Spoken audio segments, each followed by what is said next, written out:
Acara selanjutnya mungkin ini acara yang akan dibawakan oleh Ustadz Iwid. Sebelum acara ini kita mulai, marilah kita bersama-sama buka dengan bacaan basmalah. Bismillahirrahmanirrahim.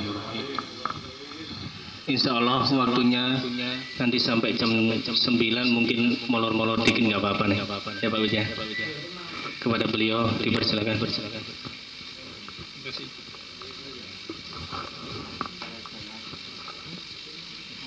Itu jamnya mati. Ya. Bismillahirrahmanirrahim.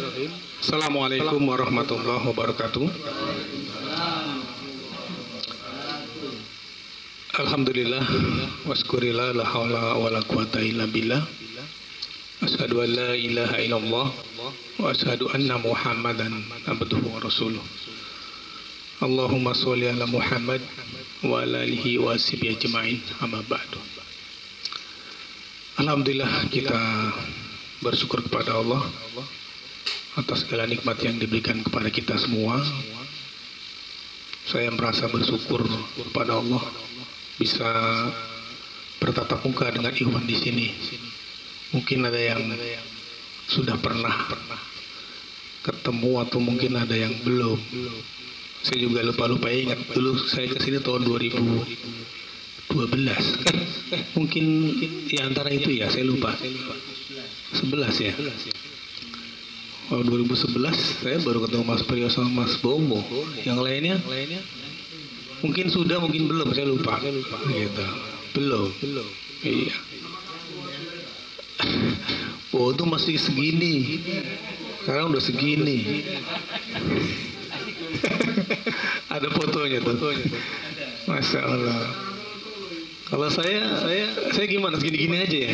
Alhamdulillah gitu. Tapi usia bertambah pasti. Ya, saya tinggal ya nggak jauh dengan Pak Manan.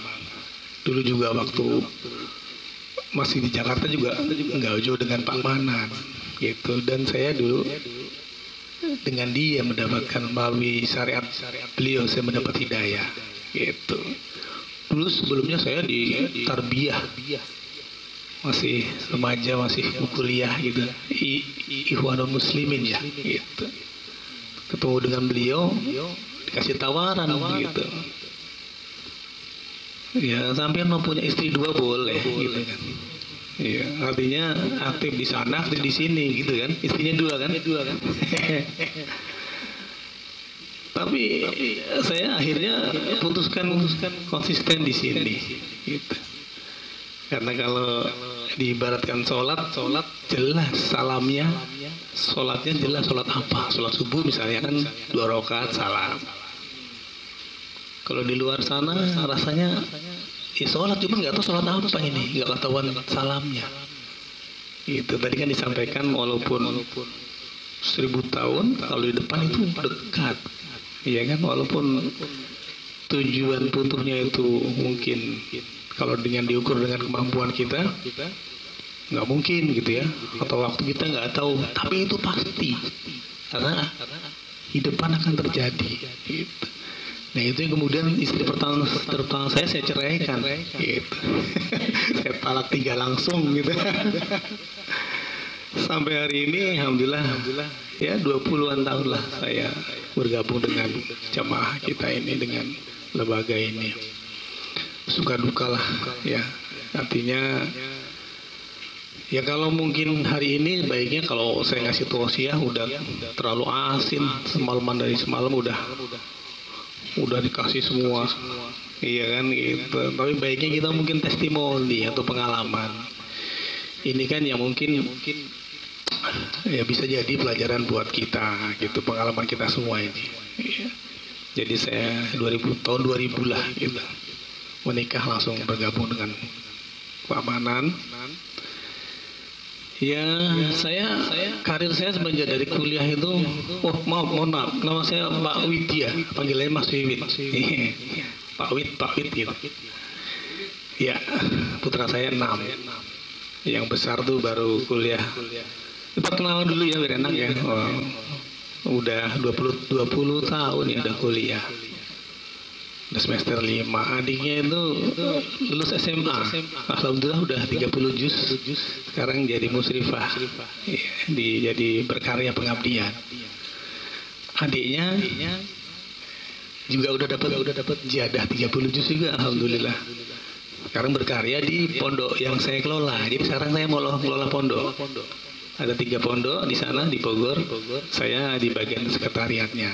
Salah satunya pondok yang dipegang oleh Pak Manan di rumahnya dengan anak-anaknya. Gitu. Nah, anak saya yang ketiga sudah jadah.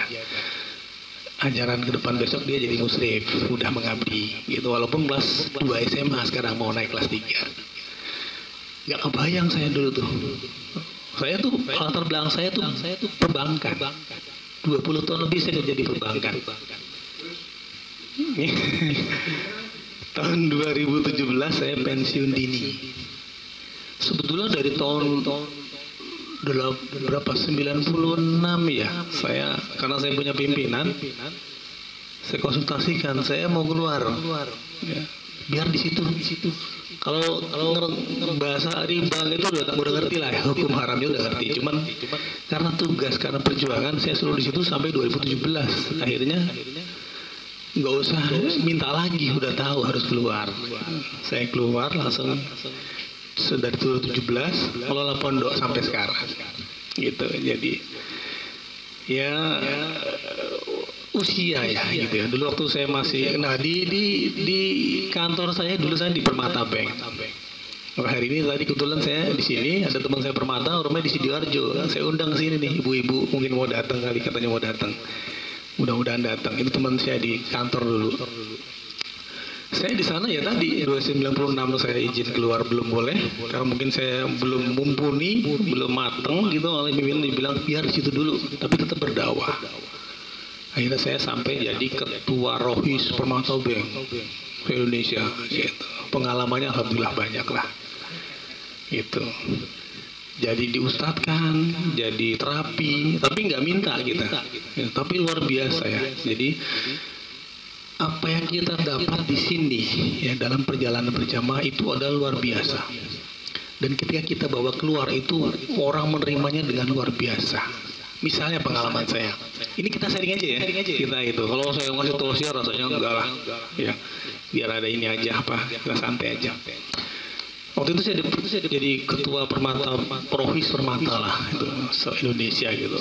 Karena tahunya Rohis kan keagamaan, tiba-tiba ada pegawai yang kesurupan masuk ke apa namanya P3K gitu, puskesmas apa kesehatan kantor lah. Saya diustadkan oleh teman-teman walaupun saya bukan latar belakang pesantren dan seterusnya gitu. Cuman karena tugas gitu untuk berdakwah saya harus jadi pengambil keputusan di bidang dakwah di sana, jadi ketua Rohis. Mas Wid, nah ini teman saya orang sekarang udah jadi direktur nih, dulu manajer Permata Bank Syariah. Aku udah bacain Yasin, bacain ini, cakapan dia bacanya. Ini dibaca, dibaca lagi yang kesurupan kedua, canggapan dia. Gitu, posisinya akhirnya, mesti ke sini, datang, bantu.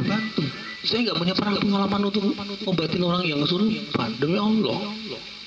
Iya, saya telepon Pak Manan.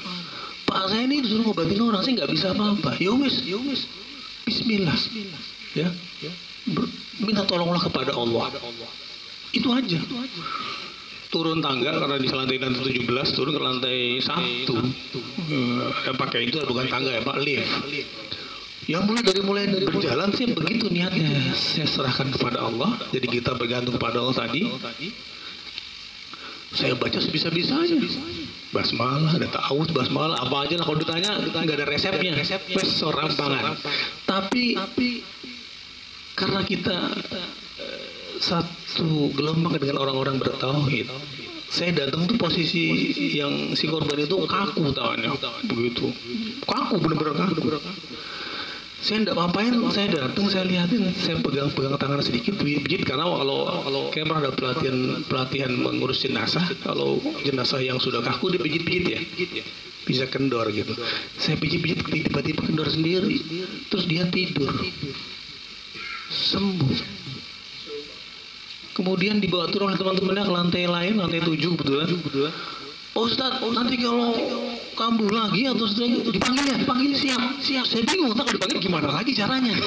Orang yang tadi aja kebetulan gitu ya. Luar biasa, tapi pengalaman itu kemudian menjadikan saya percaya diri. Ya, saya katakan tadi kita ini gelombang orang bertauhid.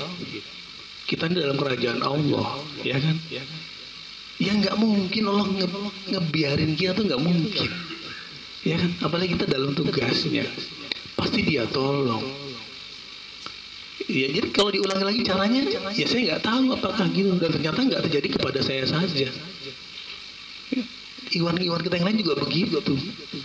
Ya kan, misalnya satu lagi teman saya almarhum Pak Suko sudah meninggal lah, anaknya jadi mantu beliau sekarang. Itu juga gitu. Di kampung ada orang kesurupan, itu udah datang dukun yang paling kuat, yang paling hebat, nggak hembus. Begitu orang taunya, ya pokoknya agak-agak soleh gitu ya. Teman-teman kita ini agak di masyarakat pasti oh soleh tuh ya. Ya pokoknya beragama, dipanggil. Nah itu baru jalan aja sudah sembuh. Belum dia ngapain. Sama juga dia bingung bagaimana saya. Wes jalan aja. Ya. Ternyata saya bongkar, ternyata jangan pernah kita menuruti kehendak setan. Itu kan jin ya. Jadi kalau orang minta ini, saya minta telur, minta ayam hitam, wes cuekin aja. Jangan diikutin. Pokoknya kita ini kan manusia yang hidup di alam ini. Loh, jin itu kan sudah bukan di alam ini, dimensinya beda. Teorinya begitu ternyata saya belajar. Ternyata gini, ibaratnya kalau ikan dengan kita yang punya alam kan kalau di air ikan. Kita bisa nggak masuk ke kolam? Bisa, tapi usaha kita kan luar biasa. Tahan napas sekian menit, bisa berenang bahkan berkelahi dengan ikan. Tapi naturalnya yang menguasai siapa? Kita pasti kalah. Sama ketika dia menampakkan diri atau mengganggu kita di alam kita, naturalnya kita lah yang ada di alam ini. Dia itu seperti tadi, pasti usahanya keras, maksain bisa ke sini. Ayo, kalau dia berani, kita pukul, gitu kan? Kalau dia menampakkan dirinya, kita pukul. Jangan kita takut. Itu teori itu dipakai, bener. Dan itu nggak sekali 2 kali. Setelah itu saya punya kepercayaan diri. Ketika saya baru nikah, kemudian saya tidur di kontrakan ya, baru nikah biasa. Kontrakan kan tamu tengah belakang. Di tengahnya itu ada jalan buat ke belakang ke depan gitu. Saya tidur melintang. Tiba-tiba saya ngerasa ada yang melangkah. Saya pikir istri saya. Kusut gitu kan, terasa sekali kan orang melangkah itu, melangkah kita dengan sarung gitu. Saya lihat istriku di dalam. Wah pasti ini makhluk jin nih. Tak kejar, tak marah-marahin. Benar-benar itu. Kalau nongol timbul tak pukul gitu kan. Semenjak itu, jadi sebelumnya itu sering begitu. Entah istri saya atau tetangga. Semenjak itu dia nggak pernah datang lagi. Nah, itu tadi kan ilmunya didapat dari pengalaman. Jadi kalau sekarang mungkin yang nggak nantang gitu ya. Pede kalau ada yang ngadepin kita, tapi kita nggak mengharapkan. Tapi kalau diminta tolong kita akan ya, niatnya beribadah kepada Allah, kita bantu saudara kita. Nah itu pengalaman-pengalaman juga tadi ya. Saya hampir 20 tahun lah di sini. Hari ini pun saya kemarin. Jadi ya kalau buat testimoni pribadi memang tadi banyak pertanyaan bagaimana menggunakan hati, meningkatkan kapasitas diri. Memang tidak ada lain, tidak dengan pembinaan. Pembinaan itu hanya teori, ya kan? Ilmal yakin. Ainul yakinnya kita melihat ayat-ayat kauniyah Allah ada di kehidupan kita ini, di ikhwan, di masyarakat, di pimpinan, di teman satu tim dan seterusnya. Terus pembinaan sebenarnya adalah kita harus melakukan penugasan, bekerja. Baru itu menjadi ilmu yang menjadi milik kita. Gitu. Ya kemarin ketika saya sedang pertemuan, Pak Wid ikut saya. Ya pimpinan yang mengajak saya siap. Nggak ada berpikir macam-macam. Dan perlu ketahui ikhwan kita di sana secara umum Mereka sudah dalam level seperti itu. Sudah berusaha untuk menaikkan kapasitasnya dari mementingkan diri dan keluarganya kepada kepentingan jamaah, kepentingan perjuangan, kepentingan Allah. Bahkan kalau orang luar melihat, mungkin nggak kuat menjalani hidup cara-cara kita di sana. Jadi saya kan kebetulan baru pindah ke tempat baru nih, dari Jakarta ke Jonggol, ya kan. Itu kebanyakan kita meninggalkan aktivitas lamanya, berpindah ke situ semata karena perjuangan. Dan otomatis gitu kan, entah maisahnya, ya kan, ekonominya, pendidikannya, sosialnya berubah. Ya. Dan pasti nggak mudah, tantangannya banyak. Tetapi it's okay, hari ini bisa berjalan semua.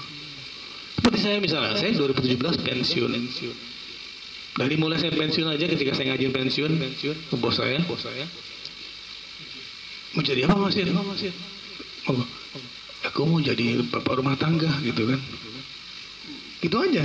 Waktu itu saya tuh pikir gini, kita memang merintis sekolah rumah, ya. Dari tahun 2009 tuh di Lubang Buaya merintis sekolah rumah, di mana kita sepakat karena kebetulan anak-anak kita banyak-banyak, ya, 6, 7, 8, 9, 10, banyak-banyak. Masalah pendidikan kan menjadi lumayan. Gak usah bayarannya lah, ngantrin sekolahnya aja udah. Dari pagi tuh mungkin kelar udah 2, udah 9 baru selesai nganti anak sekolah ya. Akhirnya kita sepakat, ternyata kita simpulkan, mohon maaf, pendidikan yang ada di sini itu, di pemerintah ini, di hari ini tidak memandaikan. Paling tidak kalau kita tidak menyelamatkan akidah, tapi sebaliknya membodohkan, Pak. Ya kalau ekonomi tidak mensejahterakan tapi menyengsarakan dan seterusnya. Terus kita punya izah kan, kita punya kepercayaan bahwa ternyata hanya pendidikan berbasis Al-Quran yang memang terbaik. Sepakat kurang lebih 20 keluarga itu. Kita sepakat anak kita keluarkan dari sekolah-sekolah umum. Kalau cuma baca tulis Quran, kan kita bisa ngajarin sendiri toh. Kalau yang lainnya bisa lah gitu ya. Sepakatlah kita 20 keluarga itu anak kita keluarkan semua, kita ajari sendiri dari mulai TK, SD, SMP sampai SMA. Kita siapkan. Siapa yang ngajar? Ya kalau nggak orang tuanya, ya kan? Ibunya, bapaknya, kakaknya. Pokoknya ya begitulah. Kita ya berjamaah, kita bekerja sama. Ayo, kita ini udah produk gagal. Ya saya ini produk gagal. Orang tuanya itu auri. Ya baru-baru dikasih pendidikan agama ya. Tahulah orang tua kan tentara. Jadi kita karena hidayah Allah mendapatkan ini. Kita semangat semua. Kita ini produk gagal. Jangan sampai anak kita gagal dalam hal akidah kan. Terus ini juga jangan sampai kemudian anak kita gagal, anak cucu kita gagal. Jangan. Maka kita sepakat. Ya. Tadi kan orang juga anaknya dikeluarkan semua kan dari sekolah umum. Dan kita buktikan hari ini. Ya. Tadi saya katakan gitu. Gak kepikir saya. Ternyata sekarang saya kan ngelola pondok. Kalau istiqomah aja anak SMP itu 3 tahun hafal Quran insya Allah. Kan tak kasus hanya hafal Quran, bahasa Inggris, bahasa Arab, sama life skill. Jadi sehari bisa 5 kali itu khalaqah Quran. Story yang lama, yang baru, yang lama, yang baru, murajaah dan seterusnya. Itu kalau konsisten 3 tahun 30 juz udah ada kita. Saya nggak kepikir kalau anak kita masih di sana dulu, sekolah juga, gaulnya kita nggak bisa garansi kan, bagaimana akidahnya jelas kacau, gitu kan? Iya kita dulu diajarkan kan teori Darwin, itu kan akidah Yahudi, kita punya itu ya. Nah kita itu harus ada keberanian itu emang, dan nggak mudah itu. Tadi makanya kan diurut tadi dari awal. Kita sosialisasi ke keluarga ya kan, ayo kita pede ya, kita hanya Quran menjadi asupan utama buat anak-anak kita. Itu berbulan-bulan kita roadshow dalam tanda kutip, kita sosialisasikan ke ikhwan. Alhamdulillah dapat 20 keluarga itu sepakat, semua dicabut dari sekolah umum, kita ajari sendiri. Alhamdulillah sekarang ada yang udah mulai ngajar adik-adiknya. udah ada yang tahfiz juga, udah ada yang kuliah dapat macam-macam tadi ceritanya kan, udah negeri, nggak kalah kok anak kita. Yang dia sehari-harinya hanya baca ngupal Quran, ketika butuh untuk kompetisi di luar perlu dong legalitas. Kita sediakan paket, ujian paket A, B, C, SD, SMP, SMA, dan nggak kalah intelijensinya dengan orang-orang di luar. Dan kita irit, dan kita ekonomis. Mereka 3 tahun sekolah SMP dapat ijazah, kita 3 bulan cukup. Dia sisanya hafal Quran, 3 bulan menjelang ujian kita drill aja dengan soal-soal yang udah pernah keluar, kan gitu aja. PKBM itu begitu ya. Anak santrinya itu, anak murid yang di PKBM itu ujian paket hanya di drill dengan soal-soal yang tahun-tahun sebelumnya dibolak-balik. Dan anak kita hampir lulus terbaik semua.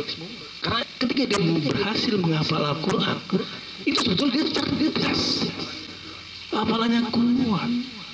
Jadi kalau ilmu umum ya mudah insya Allah. Dan kita buktikan kok anak kita begitu berhasil, mereka prestasinya kelihatan dan nggak ketinggalan, dalam tanda kutip gaulnya nggak ketinggalan, ilmunya masih mumpuni, dan kita merasa yakin karena dia memegang Al-Quran dalam hidupnya itu. Dan itu perlu keberanian tadi, naik level dari mementingkan diri sendiri dan keluarganya gitu kan, dengan pikiran, dengan jasad, naik ke hati.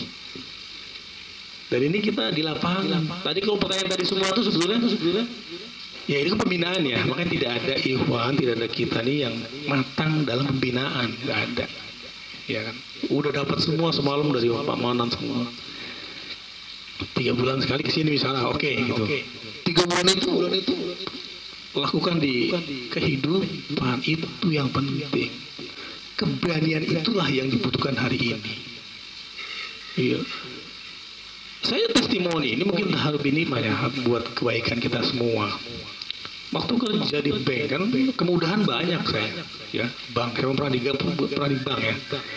Kalau karyawan bank itu dapat kucuran kreditnya murah, mau ambil rumah dapat murah dibanding pasar jauh.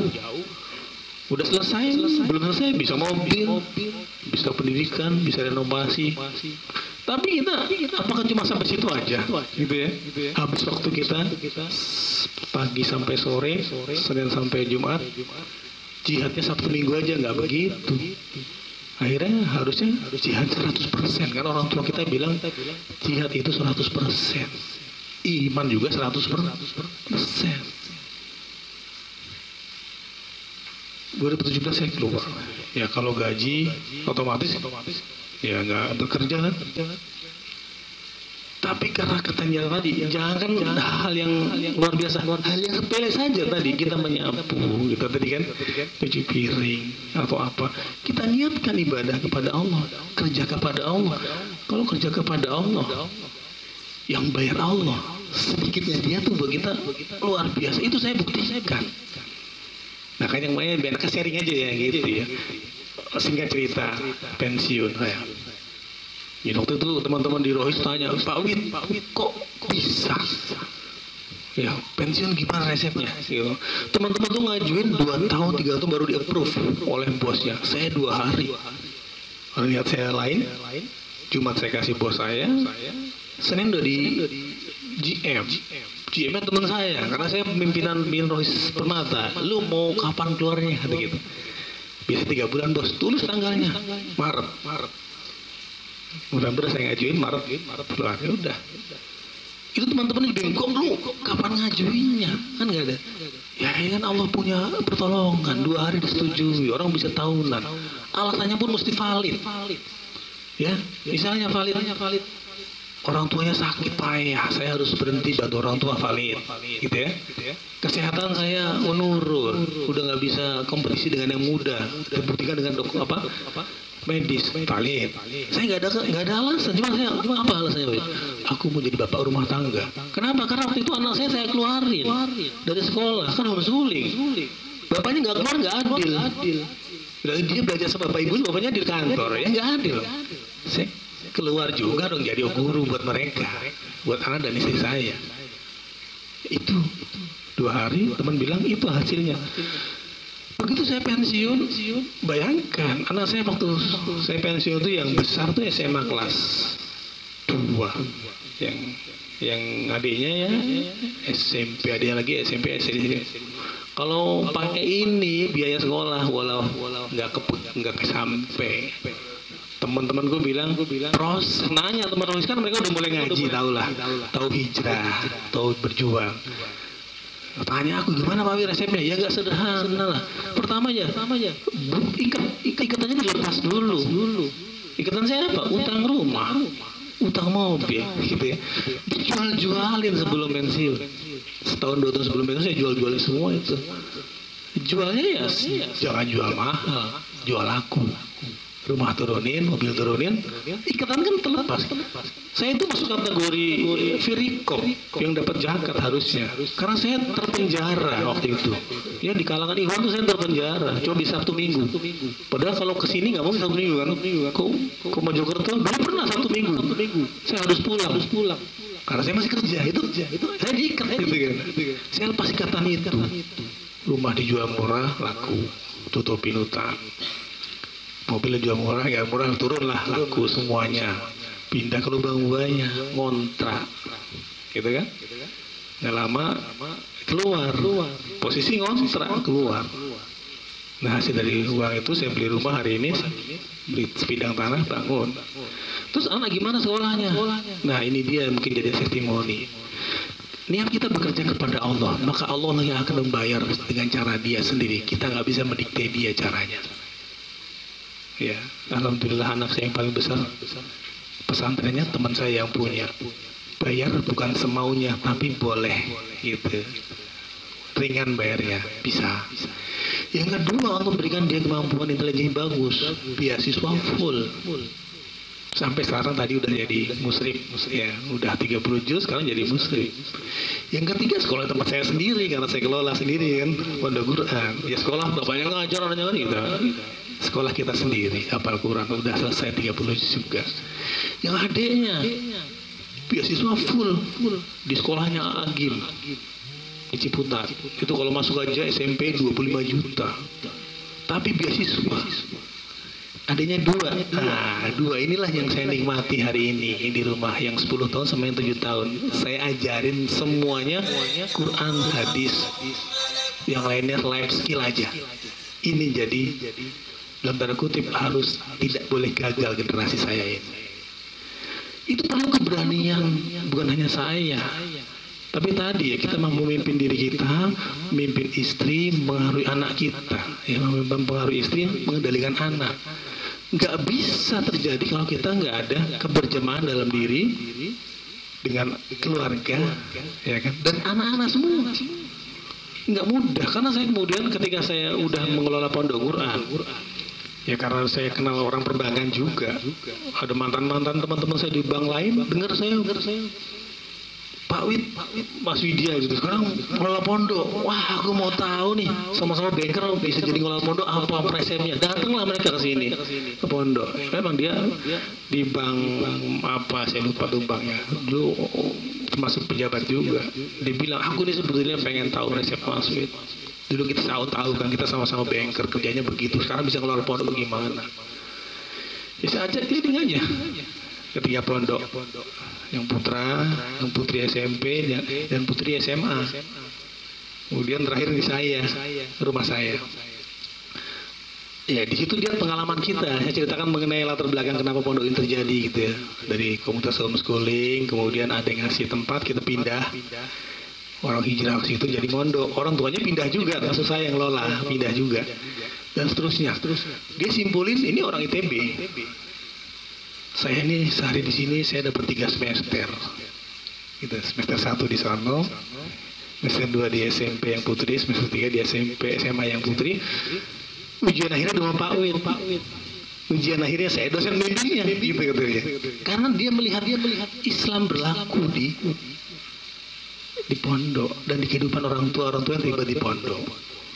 Gitu. Ketika datang ke rumah saya waktu itu panen sawi. Sebelah rumah saya ada kolam, ada sawi, ada kebun. Saya tanami sawi, panen. Waktu itu anak istri saya sama ibu mertua saya lagi ngurusin hasil panen. Karena saya lagi panen, dia ngurusin. Dalam benak dia yang Pak Rudi namanya orang IPB ini, ini dia kata dia. Gitu. Kenapa Mas Wid bisa ke sini? Ternyata di mereka tuh nggak bisa. Itu tantangan tadi ya, kayaknya diurut tadi malam diurut, nggak usah ngusin negara dulu lah, bangsa, urut dari kita dulu. Dari keluarga. Dia lihat saya dengan anak dan istri sama-sama ngerjain panen sawi. Dia tahu saya dulu kerja di bank juga. Buat dia luar biasa. Saya masuk pulang kerja, istri saya dokter. Saya touring sana sini, gitu kan, naik motor bagus kan. Istri saya istirahat. Kayak gini tuh nggak bisa kita ketemu. Ya sibuk lah, suaminya bankir, istrinya dokter, anaknya kuliah. Kapan ketemunya? Apalagi sawasiyah mengenai sesuatu, bermusyawarah, kemudian apalagi bicara mengenai agama, bagaimana melaksanakan Islam di keluarga. Nggak kepikir, itu orang berpendidikan. Makanya dia bilang, saya 3 semester di sini, lulus, dosen bimbingnya saya, karena ngelihat langsung kehidupan kita. Jadi buat mereka orang di luar itu aneh, ada satu keluarga bisa sawasiyah hal yang sama terhadap gerakan-gerakan perjuangan Islam. Ya kan, itu kan perlu. Tadi saya katakan nggak mudah. Ketika pertama kali mengeluarkan anak kita dari sekolah umum kan, anaknya mau nggak? Anaknya mau, ibunya bisa nggak? Ibunya mau, anaknya bisa nggak? Gitu kan ya? Tantangannya kan luar biasa. Ayahnya dulu. Kalau ayahnya mau, selanjutnya ajak istri, ajak anak. Ya, settingnya enggak lagi pendidikan menciptakan kita untuk nanti mendapatkan predikat jabatan atau penghasilan. Enggak, itu sama-sama kita sawasiakan dulu. Setting kita pendidikan itu menyelamatkan kita. Yuk sama-sama ke surganya Allah. Siapa yang nggak mau keluarga? Itu tantangan juga buat kita. Istri kita pengaruhi, anak kita kendalikan, sama-sama itu juga dilihat luar biasa kalau bisa terjadi, dan itu terjadi di komunitas kita itu.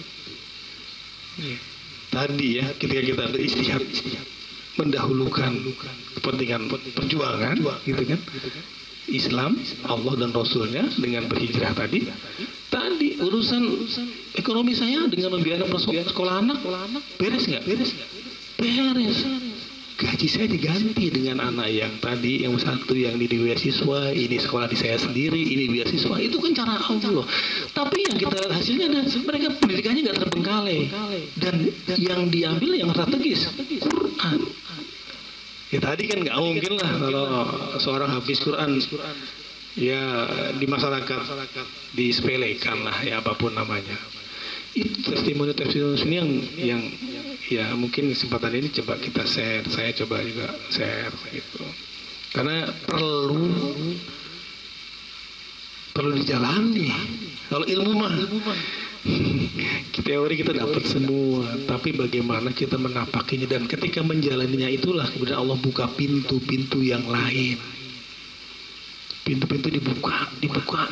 Makanya kalau buat kita itu ya dapat sedikit dari Allah, buat kita gede banget. Itu kita rasakan. Belum nikmat-nikmat yang lain lah. Sehat. Ya dulu kalau saya masih kerja kan asuransi 1, 2, 3 anak ditanggung. Mau ke rumah sakit kan? Tapi begitu asuransi dicopot, coba kalau dulu dipikir dulu, bagaimana nanti kalau keluar kerja, asuransi dicopot, anak sakit. Itu kan setan. Ya kan? Setan menggoda kita dari depan, dari belakang, dari kanan, dari kiri. Di depan kita ditakut-takuti akan masa depan, gimana nanti, bagaimana begitu, gini kan? Itu setan. Nggak terbukti. Kalau buktikan. Ya kalau berpikir nggak jalan. Kita mempersodaku berpikir. Ya kan? Subhanallah. Langsung aja kesempatan pertama. Ya, bismillah. Ya kalau dipikir-pikir nggak masuk, tapi masuk. Nah ini memang tadi saya katakan pembinaan Ikhwan kemudian menjadi matang tidak di pembinaan majelis, tapi di penugasan. Hari ini pun saya ditugasi oleh pimpinan untuk masjid yang bicara. Tadi saya nggak tahu bicaranya sekarang, cuman besok saya ikut, perlu yang bisa ngomong, Mas Win ikut. Saya nggak berpikir tuh, ikut. Begitu mau berangkat, mas aku nggak ditinggali, kata istriku. Kalau bahasa sahabat, cukup Allah dan Rasul gitu kan ya. Kita nggak bisa ngomong begitu ya. Kalau kita nggak bisa ngomong begitu, ya ada lah dek. Tapi aku juga nggak tahu dari mana, cuman ada lah dek gitu kan. Gitu. Ya memang tadi kalau jadi umat harus sabar, jadi pimpinan harus benar. Pimpinan menugaskan benar. Begitu saya berangkat, istri saya dipanggil oleh beliau. Besok datang, istri datang ke rumah ke aku. Mas, aku dikasih duit. Ya terima aja. Aku nggak pernah mikir itu kan. Cuma ikut. Ya tugas saya menemani pimpinan. Udah hari ini sudah ngomong, itu tugas saya. Kemudian Allah menyelesaikan urusan Allah. Tapi kalau pimpinan benar, dia akan bertindak dengan benar. Istri minta, saya nggak ngasih, dikasih kok. Ya ditinggal, saya nggak tahu gitu.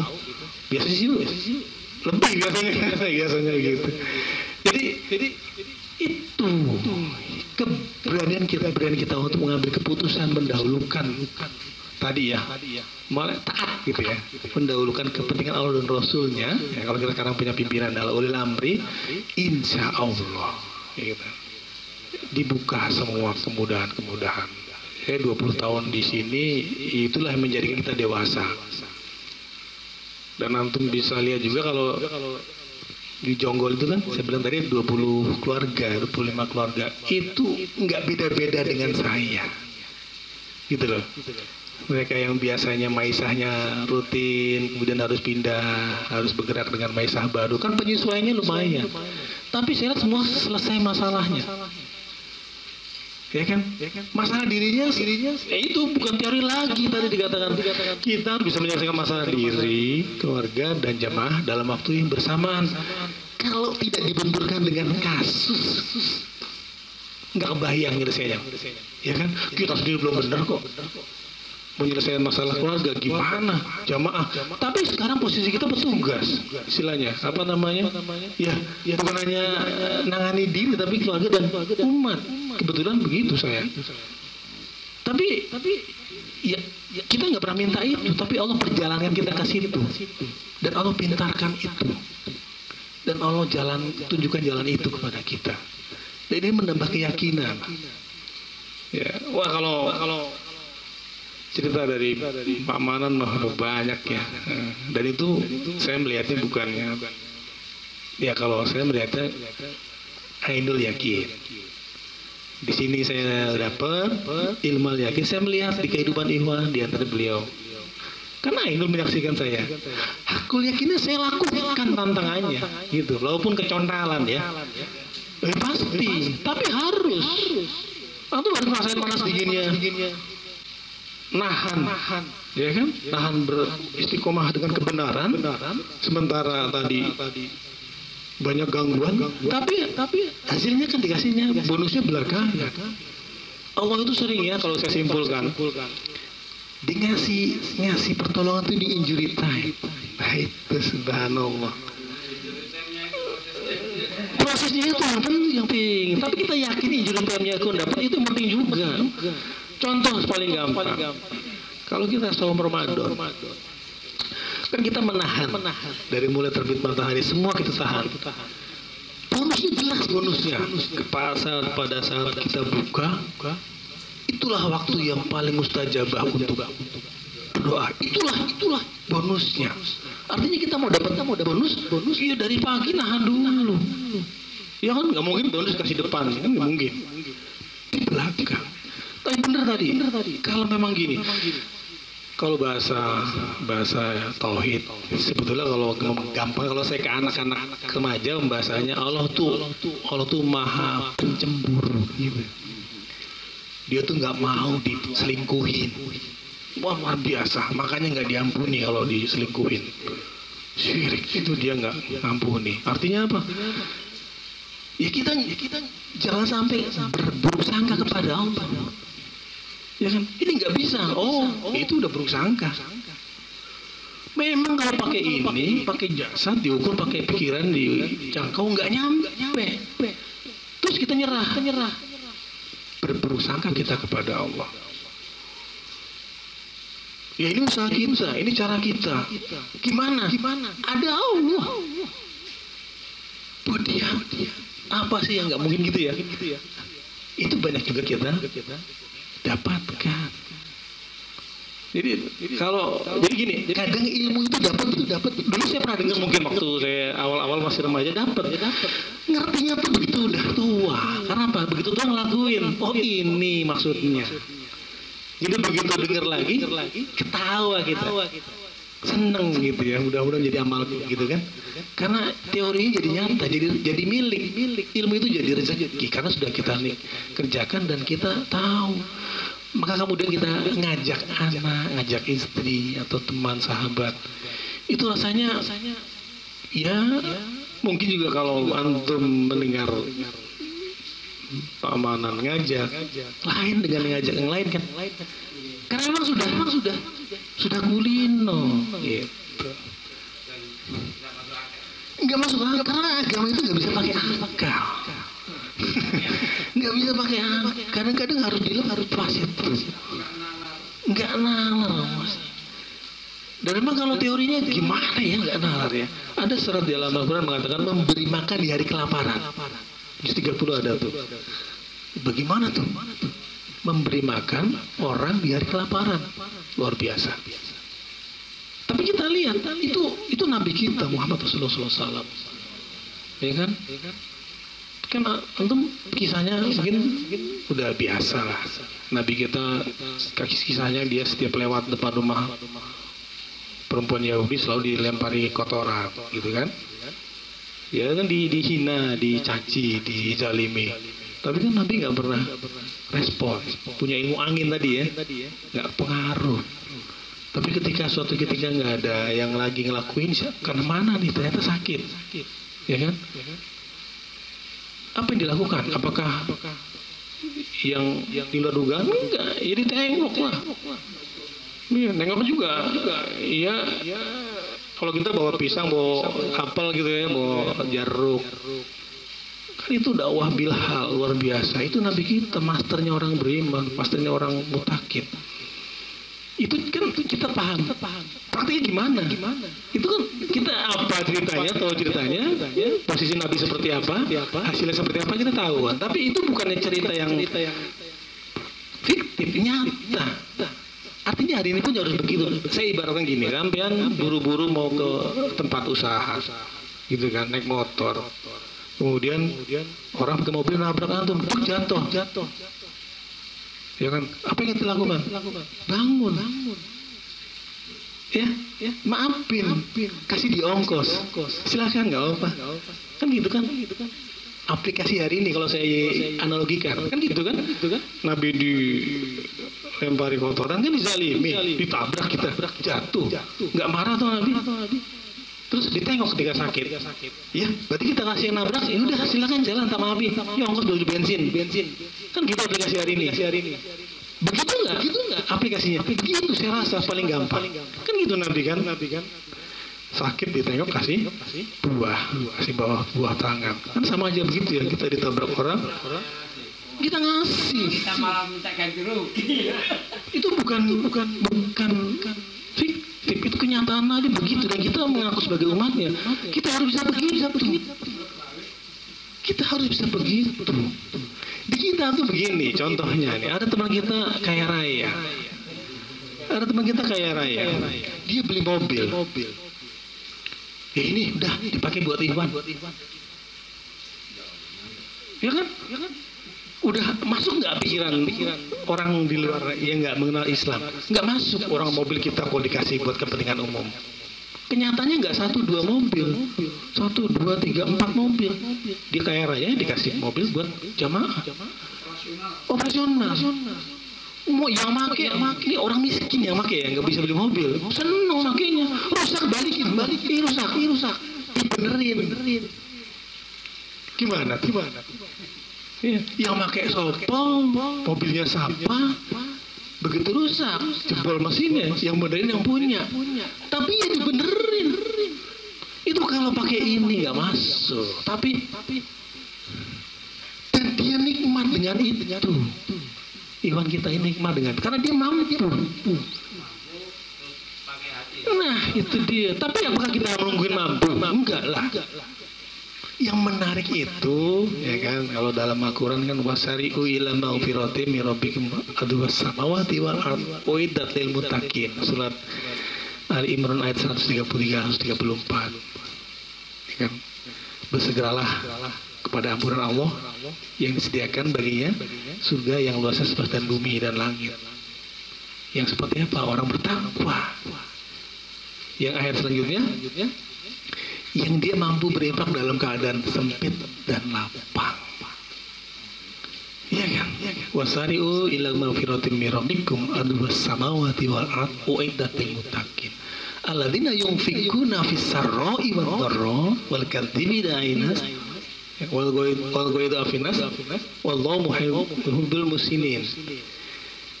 Dia mampu menginfakkan dalam keadaan lapang dan sempit. Jadi yang bisa begitu nggak harus orang kaya. Yang nikmat tuh tadi, yang nggak mampu terus mampu begitu luar biasa. Ini luar biasa. Kemarin ketika kebetulan saya bertugas. Ini Idul Fitri ada nggak di tempatnya yang dapat penyaluran zakat fitrah mustahik? Kalau pakai perasaan semuanya dapat 25 kakak itu, karena mereka ngelihatnya susah. Tapi kalau kembali ke agama, kan fitrah itu untuk menggantikan satu hari agar saudara kita ketika Id itu tidak bekerja, ya ba'dal yaum, menggantikan satu hari. Ya udah, kalau standarnya itu apalagi pakai standar agama, barang siapa yang bisa makan pagi dan petang itu sudah dianggap kaya. Pakai standar itu kita sudah berani kita melakukan standar seperti itu. Enggak ada, saya bilang, yang mustahik di sini, mustahik zakat fitrah. Karena standar kita pakai standar agama. Dan teman-teman enggak ngeluh. Kalau pakai perasaan saya zolim, pakai perasaan ya. Itu butuh mas, itu. Tapi kalau pakai agama standarnya jelas, ya. Ketika hari raya dia tidak mencari nafkah karena kita cukupkan, gitu kan? Atau memang cukup, cuma makan aja masa nggak dapet, gitu kan? Terus dia cukup makan pagi dan petang sudah kaya raya. Nah, kita sepakat tadi nggak bisa menghukumi orang yang belum kita sepakati. Tapi kalau udah berkomunitas berjamaah kita sepakat dengan amar ma'ruf ini yang dikenal oleh agama dengan dasar hukumnya adalah dasar agama, maka sepakat itu memudahkan. Ya kan. Nah ini mungkin kesempatan ini saya itu aja, karena ya nggak mungkin saya menggarami laut nih, sudah banyak asinnya gitu. Tapi mari kita bersama-sama coba gitu tantangan kehidupan. Karena gini, kalau bisa diurut lagi, mungkin Ikhwan semua sudah biasa lah, ya kan. Kalau kita berangkat dari ayat mengatakan bahwa Wallahu ladzi alimul ghaibi wa syahada wa rahmanur rahim, ya kan. Ya Allah lah yang menguasai yang wal awalu wal akhiru. Ya Allah lah yang awal dan Allah yang akhir. Kemudian wa dohiru wa batinu, ya kan. Allah yang batin dan Allah yang zahir, ya kan. Artinya tidak ada awal, ya kan, atau tidak ada akhir, ya kan. Sebelum semua ada, Allah sudah ada. Ketika semua musnah, Allah tetap ada, ya kan. Dan hanya Dia mengetahui yang zahir dan yang batin. Kalau kita berangkat dari situ, ya kalau tadi semalam disampaikan oleh Pamanan semua itu, akhirnya nggak ada, sulit gitu kan. Karena nggak ada awal, nggak ada akhir, adanya Allah. Yang bilang awal ada, akhir kan persepsi. Ya kan? Yang bilang sulit ada atau mudah ada, persepsi. Persepsi itu adalah ranahnya otak, ranahnya pikiran. Tapi kalau ranahnya din, nggak ada yang sulit tadi itu. Makanya ada Nabi bilang ajaib orang beriman. Tadi siapa yang bilang, Mas Priyo? Ketika diberikan kesulitan dia sabar. Ketika dia diberikan kemudahan dia syukur. Ya kan? Itu kan as-sabur, as-syukur itu kan hanya nama-nama Allah. Akhirnya tidak ada yang lain kecuali nggak ada sulit, nggak ada senang, yang ada hanya Allah. Ketika sulit yang nggak sulit-sulit amat, ya kan, karena dia masih punya Allah, tadi berbaik sangka kepada Allah. Ketika senang juga dia tidak berlebih-lebihan, karena dia itu semua benar dari Allah. Maka kemudian orang beriman itu datar, ya, senang nggak kelewatan, susah juga nggak susah banget. Tapi itu bagian daripada ujian, gitu aja. Ya, kalau kita pahamkan dari semalam pagi ini tadi, ya akhirnya kalau disimpulkan, akhirnya memang kita harus meningkatkan kapasitas diri kita masing-masing. Dan cara peningkatannya, kalau bagaimana tipsnya? Ya penugasan di lapangan, praktek di lapangan langsung dengan diri, anak, istri. Kalau punya anggota dengan anggotanya, luar biasa. Ya, kalau kita punya anggota tim, kan macam-macam SDM-nya, ada yang kurang, ada yang lebih, ya kan? Yang paling pandai ya, yang ciptakan kita lah. Kita semua ini kurang, akhirnya apa? Kita melihat teman kita semua pandai semua, ya kan? Dipandaikan Allah. Akhirnya kita positive thinking, walaupun kenyataan di lapangan si A si B-nya ada kekurangan, tapi yang kita ambil adalah kelebihannya, termasuk kita. Saya ini ujian buat istri saya. Istri saya ujian buat saya ujian buat anak saya ujian buat saya. Kalau kita samakan persepsi hal itu terhadap kita semua ini, ayo berlomba-lomba dalam kebaikan. Bagaimana ujian ini kita terjemahkan menjadi amal? Iya kan? Ya, kita dizalimi kan? Itu kan karena kita punya kekurangan. Ya kan, kita punya, kemudian dia menzalimi kita. Dia juga punya kekurangan, kenapa menzalimi kita? Tapi kalau kita ambil sisi baiknya, coba contohnya, misal antum dalam sebuah organisasi punya tanggung jawab keuangan misalnya, kemudian ada isu atau ada fitnah yang mengatakan antum mengambil duit organisasi, gitu kan? Mensikapinya kalau tidak dengan agama, tidak dengan hati, itu susah kita. Tapi kalau kita mensikapnya begini contohnya, ya saya diingatkan, kalau saya nggak ngelakuin berarti si A itu mengingatkan saya, walaupun kelihatannya dia menzalimi saya, ya, memfitnah saya, tapi saya diingatkan agar tidak melakukan, selesai. Lebih enak ngadepin itu daripada siapa yang lakuin sembarangan, gitu kan? Bisa saya tuntut ada kan gitu, itu malah pusing. Urusan panjang, kita juga energi terbuang, lebih baik. Alhamdulillah Allah ingatkan saya melalui antum. Kalau kita nggak ngelakuin, kalau toh kita ngelakuin, alhamdulillah juga. Kenapa? Diingatkan agar tidak kebablasan, tinggal istighfar, ya, bertobat. Rasanya kalau hidup begitu, yang minimal gitu, ya selesailah urusan. Tapi kan teorinya begitu, ya. Prakteknya panas dingin juga kita, gitu ya. Kecil-kecil juga gitu. Tapi ya subhanallah, itulah yang kemudian membuat orang kan, kalau kita sering pakai satu bagian ini kan jadi kapalan kan ya. Saya sering megang kanggul kecil tuh. Sama ini juga kalau udah sering kita gunakan, dia kapalan. Dia jadi biasa. Caranya emang dipaksain. Gitu. Nggak punya ngasih itu. Bagaimana sih nggak punya ngasih? Takut. Saya udah berapa kali buktikan nggak punya ngasih dikasih lagi kok. Tadi kan kalau ini dibayarkan saluran air 3 gitu ya. Air lancar, ya kan? Diisi ya kadang lancar kadang enggak. Yang ketiga diisi mampet, nggak keluar. Yang mampet ini kan menggenang itu bau, cemar, kotor. Jadi kan kalau ini ya kadang lancar kadang enggak, ya ada kurang bersihnya lah ya. Kalau yang lancar bersih loh, salurannya bersih dan dia tetap basah selalu. Yang ngasih pasti percaya sih yang ini nih, karena yang villa pipa ini lancar bener terus. Wah, luar biasa. Itu teorinya begitu. Prakteknya harus berbaik sangka lah.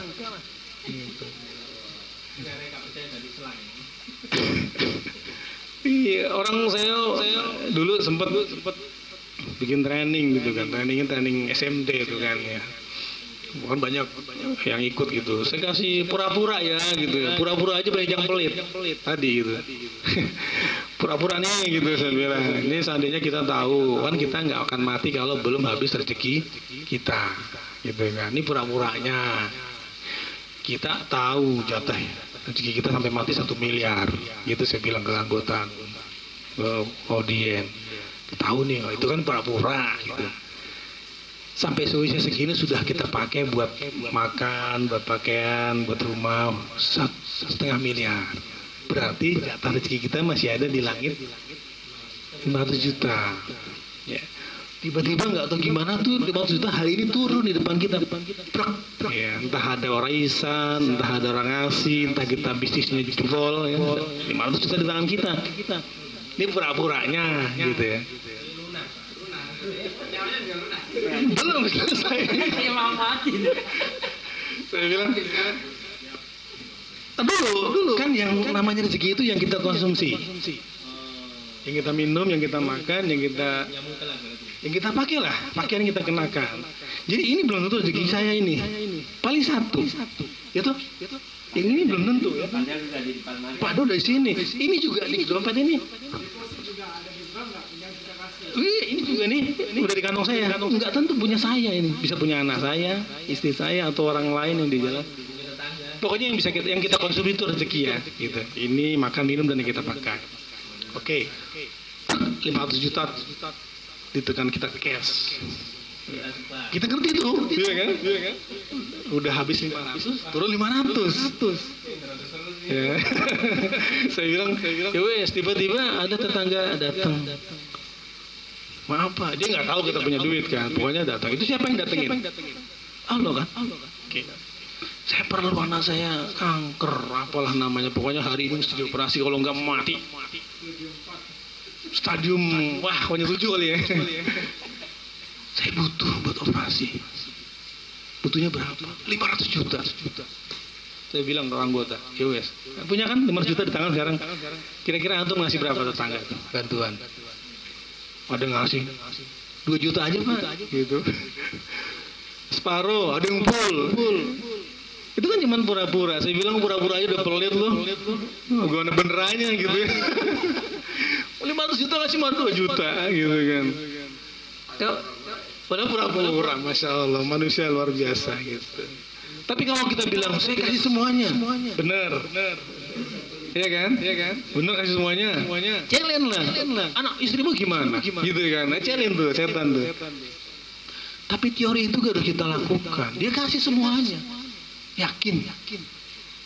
Yakin kepada janji Allah. Ini bukan teori ini saya lihat di kehidupan. Kalau ikhwan kita minjem duit dong buat beli beras, buat beli sesuatu biasa. Apa minta bikinin rumah. Dibikinin. Tuh. Dipakai. Yang ngasih juga. Ya masuk gitu ya. Ya makin juga masuk. Itu indah ngelihatnya. Atau tinggal ceritakan bagaimana persahabat Ansor dan Muhajirin. Begitu enggak? Iya. Itu kan saya katakan lagi bukan lagi itu fiktif. Itu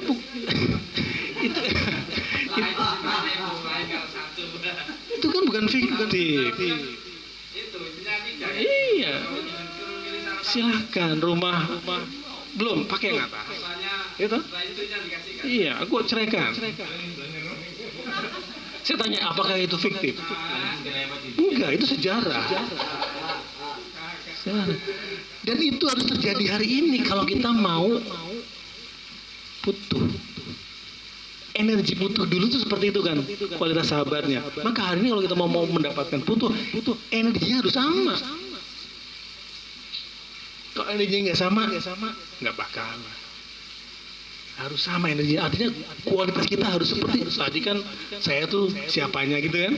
Saya mungkin Abdurrahman Aufnya, saya Umarnya, ada kita gitu. Nggak mungkin ke Nabi kan, tapi ke sahabatnya. Artinya apa? Kita harus pada level itu masuk. Dan teman-teman kita di Jonggol itu masuk ke level-level itu. Jadi bertebaran ayat kauniyah itu di teman-teman. Luar biasa. Dan antum harus buktikan di sini. Itu tinggal nunggu waktu. Kalau kita begitu di sini. Ya. Satu lagi yang mesti jadi catatan buat kita semua. Kalau dulu kita pernah belajar ada namanya hukum kekekalan energi. Ya. Hukum kekekalan energi. Itu IPA ya. Jadi energi yang sudah keluar itu tidak hilang. Dia berubah bentuk aja. Saya jelaskan begini. Air bergerak, ya energi gerak tuh. Kita tampung dengan kincir menjadi energi gerak, berubah menjadi energi panas. Apakah energi gerak itu hilang? Enggak. Berubah menjadi energi panas, kemudian disimpan dalam turbin menjadi energi listrik. Apakah hilang? Enggak. Tambah dahsyat. Energi listrik digunakan untuk menerangi masyarakat. Apa yang bisa dilakukan masyarakat dengan energi itu? Bisa bekerja, belajar, ya kan, macam-macam lah. Misal belajar, itu makin besar lagi gunanya energi itu. Dia belajar Al-Quran, dia mengajar kepada orang, luar biasa. Nggak hilang, itu hanya berubah bentuk aja. Dari gerak, panas, listrik, ya, cahaya, kemudian energi macam-macam kan, orang belajar dan seterusnya. Sampai ke akhirat nggak akan hilang itu yang kita ya zarratin sekecil apa yang kita lakukan energi itu kebaikan nih contohnya, maka itu nggak ada, Allah nggak akan, Allah mboten sari kata gitu kan, nggak akan salah pensinya nanti balasnya, nggak bakalan, dan itu kita buktikan di lapangan. Nggak akan hilang dan dia berubah, dan itu tambah luar biasa. Karena kalau di akhirat itu ketika nggak ada lagi yang nolong, itu yang nolong kita, ya kan?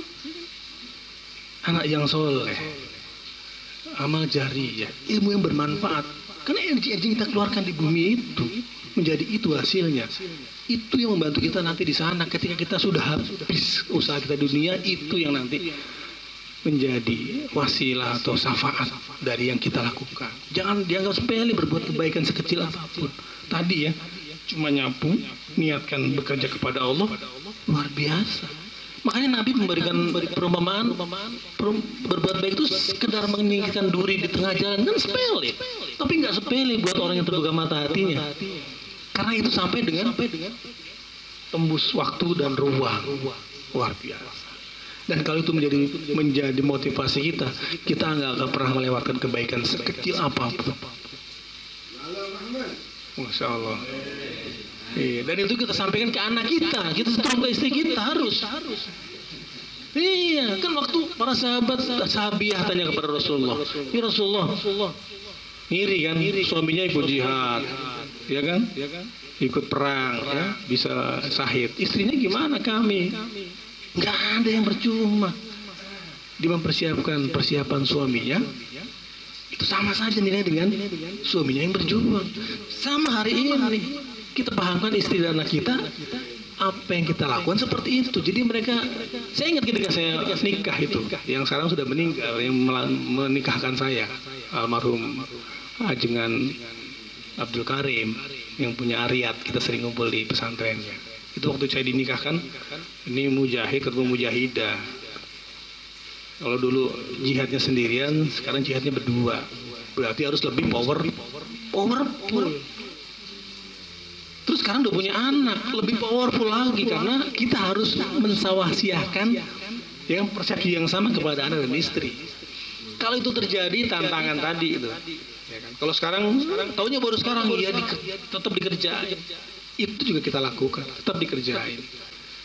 Kita memperbaiki diri, mengendalikan istri dan anak, dan masalah di jamaah juga ada. Semua nggak mungkin kita lari, nggak bisa. Mau selesai dari masalah, mati kita. Selesai masalah kita mati, masalah baru timbul karena dari hidup kita tidak sebaik-baiknya beramal. Ya, jadi luar biasa. Jadi kalau tauhid tadi disebutkan 100%, ya monggo, iman semua, ya gitu kan. Di sisa-sisa waktu kita ini ya kita ini udah setengah abad kalian ya, hampir mendekati ya, kurang lebih ya, kita udah separuh gitu ya, paruh baya ya. Iya, maka udah nggak ada waktu lagi untuk silanya ngambil yang apa namanya beresiko. Nah itu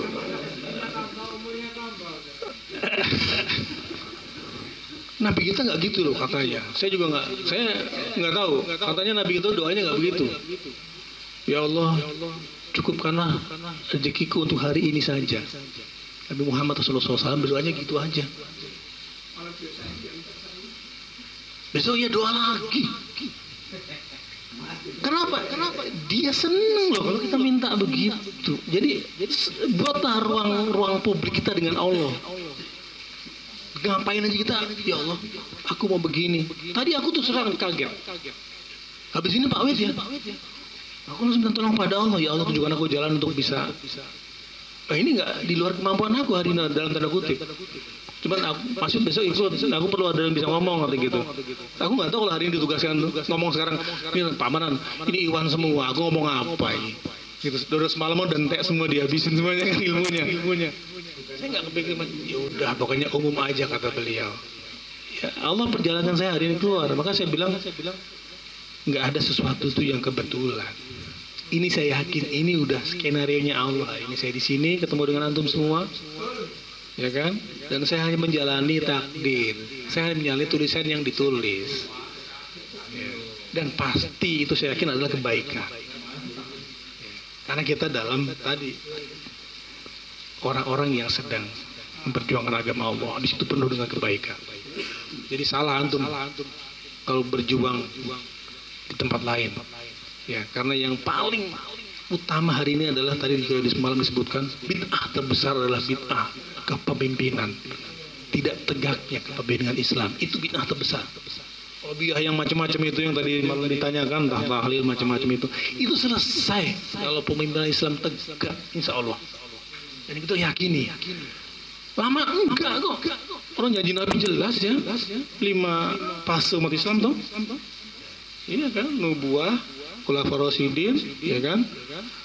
Apa namanya kekhalifahan, ya kan? Kemudian mulkan adom.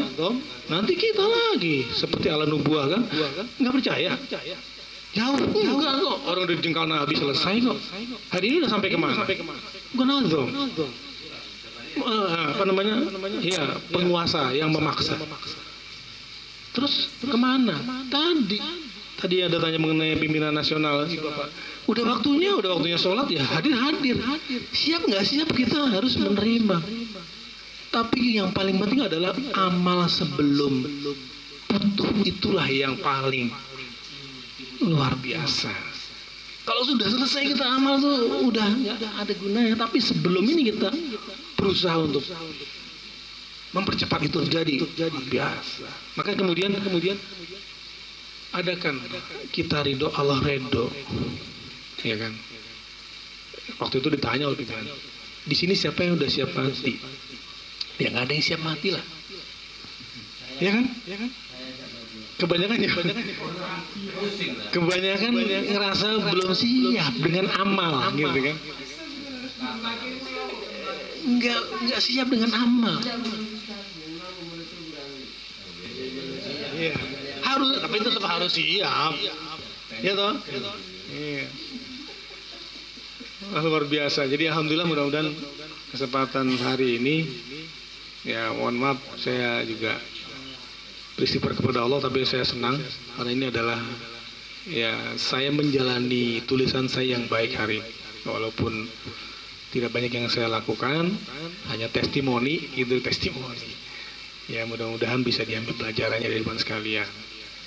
Ya mungkin itu saja ya ikhwan sekalian.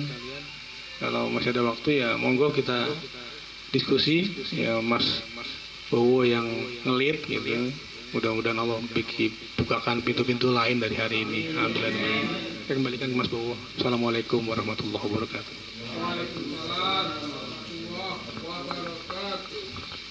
Alhamdulillah.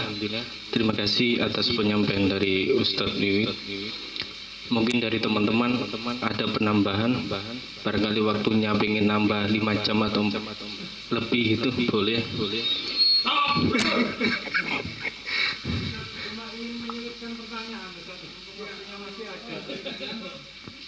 Jadi dalam kita hidup dan berkehidupan, terutama dalam kehidupan